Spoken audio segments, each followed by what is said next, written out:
नमस्कार. मी शमा गद्रे. यशोवाणी दिवाळी अंक 2025 माझा हा लेख वाचत आहे.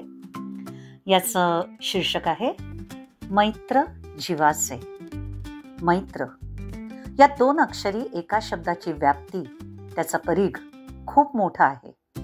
हे मला समजलं जेव्हा या विषयावर विचार करायला आणि लिहायला मी सुरुवात केली. आयुष्याच्या प्रारंभापासून हा शब्द आपल्या बरोबरच असतो. जेव्हा एक चिमुकला जीव आपल्या आईच्या उदरात असतो, त्या जीवाचा आपल्या आईशी होणारा संवाद हे त्या आईचं आणि बाळाचं मैत्रच असतं.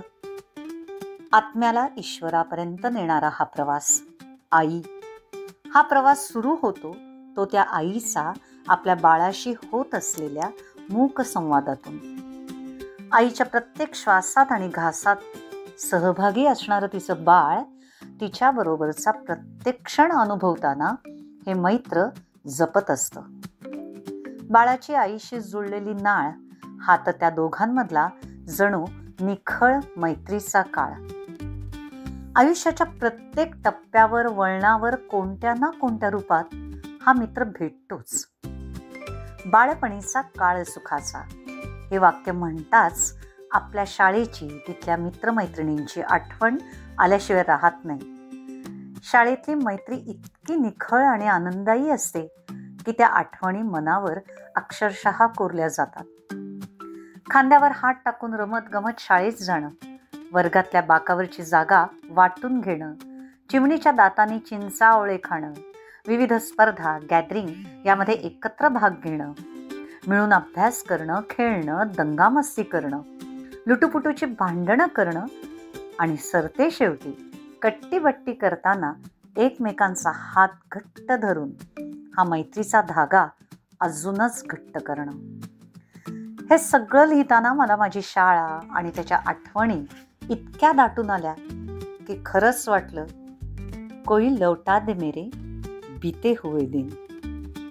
असं कितीही वाटलं तरी काळ थांबत नसतो. माझी शाळा या शब्दात आपलं शाळेशी आणि तिच्याशी निगडीत असणाऱ्या अनेक क्षणांशी हे आपलं मैत्र आपल्या मनात कायमच घर करून राहिलेलं आहे. शाळेतून बाहेर पडताना, कॉलेजची पायरी चढताना मात्र मला जाणवलं की आता आपण मात्र वेगळ्या विश्वात आलोय. न कळत त्या कॉलेज विश्वाची ही भुरळ मनाला पडतेच आणि मग मैत्रीचा अजून एक दरवाजा अलगद उघडला जातो. नवीन मित्रमैत्रिणी भेटतात. मला आठवतंय, कॉलेजमध्ये असताना सगळ्यात मजा यायची ते सगळ्या ग्रुपनी मिळून ठरवून लेक्चर बंक करणं, वाढदिवस साजरे करणं, कट्ट्यावर जमून गप्पाष्टक रंगवणं, अचानक पिक्चर, ट्रिप प्लॅनिंग करणं आणि परीक्षेची नोटीस येताच मात्र वह्यांची आणि नोट्सची देवाणघेवाण करणं.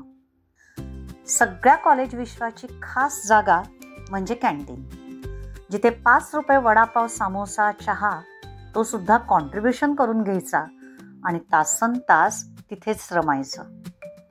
हे सगळं लिहिताना मी मनानेच माझ्या कॉलेजमध्ये माझ्या मित्रमैत्रिणींबरोबर जाऊन परत त्या क्षणांना जागं केलं. अहो, हेच तर मैत्र. आता मात्र आयुष्यात असं वळण येतं जे आपल्याला वास्तवाची जाणीव करून देतं आणि सांगतं, आता मौजमजेचे दिवस संपले बरं का, आता थोडं पोटापाण्याचं बघा. आणि मग नोकरीचा टप्पा येतो. माझ्या बाबतीत सांगायचं तर मला नोकरी लागली ती माझ्या एका अगदी जिवलग मैत्रिणीमुळे. तिचं नाव प्रवीणा कुलकर्णी. ही माझी मैत्रीण माझ्यापेक्षा वयाने जरी जास्त मोठी असली तरी आमच्या मैत्रीला हे वयाचं अंतर कधी जाणवलंच नाही. नोकरी करताना आपले सहकारी, ज्यांच्याबरोबर आपण 8-8 तास एकत्र काम करतो, ते मैत्र आपल्याला खूप काही वेगळा अनुभव देतात.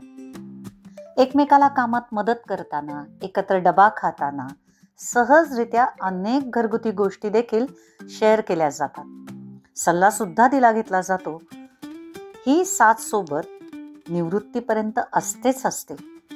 पण मैत्रीची वीण जर घट्ट असेल तर ती निवृत्ती पश्चात देखील टिकून राहते. निवृत्तीनंतर मन सांगत असतं, जरा विसाऊ या वळणावर. तो विसावा, ती शांतता हवी हवीशी असते.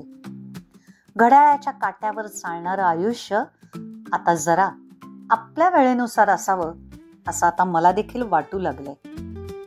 खरं सांगू का, मला सुद्धा आता निवृत्तीचे वेध लागले. आणि त्याला अजून एक गोड कारण आहे, कारण माझ्या नातवाचं झालेलं आगमन.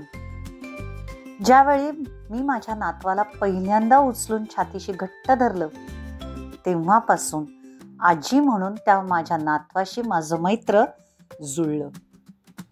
मैत्र ही भावना इतकी व्यापक आहे की ती सजीव निर्जीव असा भेद पण करत नाही. माझ्या बाबतीत सर्वात मैत्रीची मोठी भूमिका ज्यांनी पार पाडली ते म्हणजे पुस्तकं, ज्यांनी मला खूप काही शिकवलं आणि समृद्ध केलं. अगदी लहानपणी वाचलेल्या चांदोबा किशोरपासून ते आत्तापर्यंत वाचलेल्या असंख्य सुंदर सुंदर पुस्तकांपर्यंत वानगी दाखल काही नावं डोळ्यासमोर येतात की जसं स्वामी, श्रीमान योगी, मृत्युंजय, अग्निपंख, टाटायन, पार्टनर, एक होता कारवर. ही यादी अशीच आहे, संपणार नाही. सरते शेवटी मात्र एका मित्राचा उल्लेख नक्की केलाच पाहिजे. तो मित्र म्हणजे आपण ज्या वास्तूत राहतो ती वास्तू. तिथल्या निर्जीव भिंती आपल्याला सजीवच भासतात, कारण त्या आपल्या आयुष्याचा एक भाग आपसुकच बनलेल्या असतात. आणि आपण म्हणतो ना, वास्तू नेहमी आपल्याला तथास्तु असा आशीर्वाद देत असते. या लेखाच्या निमित्ताने अनेक आठवणींना उजाळा मिळाला.